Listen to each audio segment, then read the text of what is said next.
14 अगस्त 1947 वो भयानक दिन था। सत्ता के लालच में लोगों को भड़काकर खून की नदियां बहाकर पाकिस्तान को बनाया गया, जिसमें प्रेजेंट डे बांग्लादेश भी शामिल था। अपने फॉर्मेशन के बाद से पाकिस्तान में इंस्टेबिलिटी की शुरुआत हो गई थी। लोगों को सपना दिखाया गया था कि हम मुस्लिम्स के लिए एक न्यू कंट्री बनाएंगे जिसमें सिर्फ और सिर्फ मुस्लिम्स रहेंगे, यहाँ पे पूरी तरीके से इस्लामिक लॉज को फॉलो करा जाएगा। मुस्लिम्स के लिए हम एक जन्नत बनाएंगे। इस जन्नत को बनाने के लिए इतने लोगों को काटा गया जितने कई देशों की आबादी नहीं है। वो जन्नत ठीक से 4 साल भी नहीं चल पाई। 1954 यानी पाकिस्तान के फॉर्मेशन के सिर्फ 4 साल बाद ही पाकिस्तान में फर्स्ट मिलिट्री कू का अटेम्प्ट हुआ, जिसे प्लान करा गया था मेजर जनरल अकबर खान के द्वारा। हालांकि अटेम्प्ट सक्सेसफुल नहीं हुआ, पर इस अटेम्प्ट ने एक रास्ता दिखा दिया था, जिसके बाद 1953 और 1954 में भी मिलिट्री कू के अटेम्प्ट्स हुए। फाइनली 1958 में पहली बार एक सक्सेसफुल मिलिट्री कू हुआ, जिसके बाद मिलिट्री ने कंप्लीट टेक ओवर कर लिया कंट्री का। और उसके बाद भी बहुत सारे मिलिट्री कू हुए और बार बार मार्शल लॉ इम्पोज करा गया और आर्मी ने कई बार कंट्री का कंट्रोल अपने हाथों में लिया। पर इतने कू होने के बाद भी सिलसिला रुका नहीं। 1999 में फिर से एक मिलिट्री कू हुआ। फिर ये पाकिस्तान की हिस्ट्री का सबसे बड़ा मिलिट्री कू था, बिकॉज इस कू ने पाकिस्तान को बहुत हद तक बदला।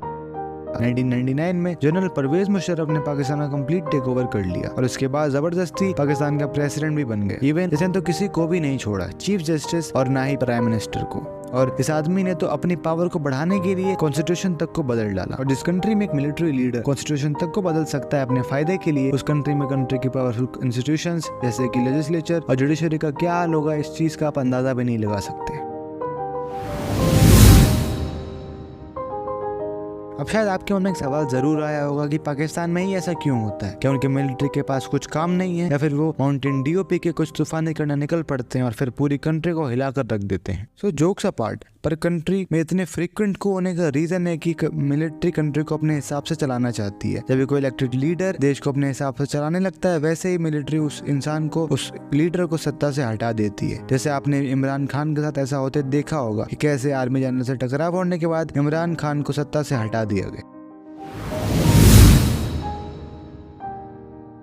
आपने शायद ये बात बहुत बार सुनी होगी कि अगर जनता को चाहे तो कुछ भी हो सकता है। इवन अगर सिटीजन्स चाहें तो कंट्री में रेवोल्यूशन भी ला सकते हैं, जैसा कि रशियन रेवोल्यूशन और फ्रेंच रेवोल्यूशन में हुआ था। पर पाकिस्तान में जहां बार बार जनता के द्वारा चुने गए लीडर को सत्ता से हटा दिया गया, even in some cases leader को असैसिनेट भी कर दिया गया, क्या वहाँ जनता को गुस्सा नहीं आया होगा? तो बिल्कुल मिलिट्री को क्रिटिसिज्म तो फेस करना पड़ा था, बट बहुत बड़े लेवल पे कभी भी जनता ने मिलिट्री के स्टेप्स को अपोज नहीं करा, बिकॉज वहाँ पे लोगों के मन में एक बहुत ही पॉजिटिव इमेज है अपनी मिलिट्री को लेकर, और लोगों की नीड्स को वो करप्ट पॉलिटिकल लीडर कभी फुलफिल ही नहीं कर पाया, जो कि मिलिट्री ने कुछ ही समय में कर दिया। अगर आप कभी कैंट एरियाज में गए होंगे तो आपने एक बात बहुत अच्छे से नोटिस करी होगी कि वो एरियाज हमारी कंट्री के उस पार्ट से बहुत ज्यादा अच्छे होते हैं जिसे गवर्नमेंट डायरेक्टली कंट्रोल करती है। और इसका सिंपल रीजन है कि वहाँ पे मिलिट्री कंट्रोल होता है और मिलिट्री रैपिड एक्शन लेती है। वो एक्शन लेने में बिल्कुल भी देरी नहीं लगाती। वहाँ पे आप बिल्कुल भी मिसबिहेव नहीं कर सकते। Military is very disciplined. और वहीं अगर हम नॉर्मल सिटी एरिया की बात करें तो वहाँ पे रैपिड एक्शन तो छोड़िए, वहाँ पे रोड बनने में भी सालों लग जाते हैं और उसे टूटने में कुछ बारिश की बूंदें। और यही हुआ पाकिस्तान में। जब लोगों को बहुत स्पीड से वर्क होता दिखा, जो काम होने में बहुत साल लग जाते, तब मिलिट्री ने वो काम बहुत ही कम समय में कर दिया, तो लोगों ने भी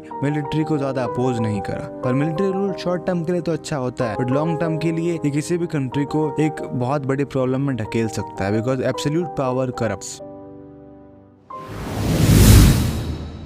पाकिस्तान में जो भी इलेक्शन जीतता है उसे हमेशा मिलिट्री का सपोर्ट होता है, बिकॉज बिना मिलिट्री के सपोर्ट के वहाँ पे कोई भी सरकार नहीं बना सकता। और जो भी इंपॉर्टेंट डिसीजन लिए जाते हैं कंट्री के, वो हमेशा मिलिट्री के एग्रीमेंट के साथ ही लिए जाते हैं। और बिना मिलिट्री के एग्रीमेंट के अगर कोई भी फैसला लिया जाता है तो मिलिट्री उस इंसान को सत्ता से हटा देती है। तो एक्चुअल पावर मिलिट्री संभालती है, ना कि इलेक्टेड लीडर्स। वो तो बस दिखावे के लिए, और ये बात पूरी दुनिया जानती है, बिकॉज जब भी कोई मिनिस्टर पाकिस्तान के इंपॉर्टेंट विजिट पे आता है तो वो हमेशा मिलिट्री के किसी हाई रैंक ऑफिशियल से मिलके जाता है। तो सब जानते हैं वेयर द एक्चुअल पावर लाई।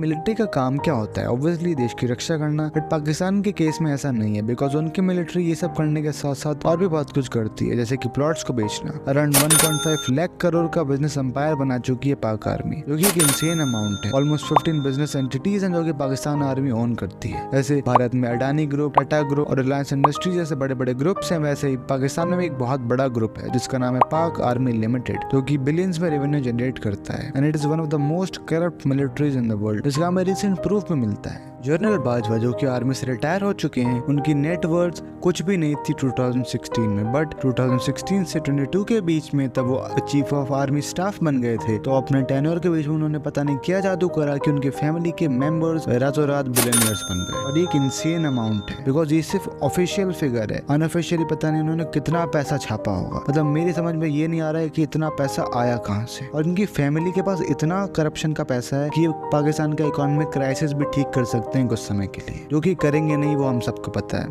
तो आई होप ये वीडियो आपको पसंद आया होगा। मिलते हैं एक और ऐसे इन्फॉर्मेटिव वीडियो के साथ, तब तक के लिए जय हिंद।